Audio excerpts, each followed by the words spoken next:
Sad गाने पर acting और डांस को देखने के लिए हमारे चैनल को सब्सक्राइब करें और बेल आइकन दबाना ना भूलें। डीजे सुजीत राजा नया गाँव खुश न रहबे कहियो ते दोसरा के कोरा रे, खुश न रहबे कहियो ते दोसरा के कोरा रे, याद आई पहिल का प्यारा पगले तोरा रे, सुजीत राजा पहिल का प्यारा पगले तोरा रे, तुरदी होले काहे ते नहीं आके डोरा रे, तुरदी होले काहे ते नहीं आके डोरा रे, याद आई पहिल का प्यारा पगले तोरा रे, याद आई पहिल का प्यारा पगले तोरा रे। डीजे सुजीत राजा नया गाँव जवान कहले ते कोई नहीं हम पूरा,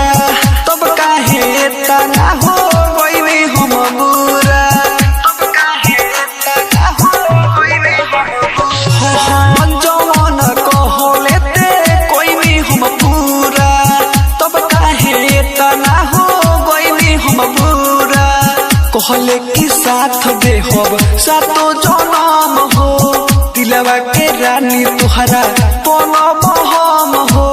दिलवा के रानी तुहरा बनब हम हो, छिनली होले खुशी दे सबरी मोरा रे, छिनली होले खुशी दे सबरी मोरा रे,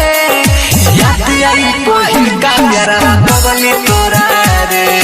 याद आई पहिल का प्यारा पगले तोरा रे। डीजे सुजीत राजा नया गाँव बहरवा तुहरे खातिर दिहने परमद के छोड़ रे, तब काहे चल गहिले दिलवा के तोड़ रे, तब काहे चल गहिले दिलवा के तोड़, तुहरे खातिर दिहने परमद के छोड़ रे, तब काहे चल गहिले दिलवा के तोड़ रे, होता अफसोस अब कोई नहीं हम गलती,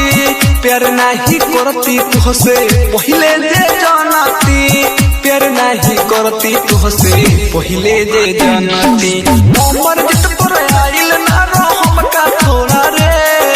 उमर जित पर आइल ना रहम का थोड़ा रे, याद आई पहिल का प्यारा पगले तोरा रे, याद आई पहिल का सुजीत राजा नया गाँव बहरवा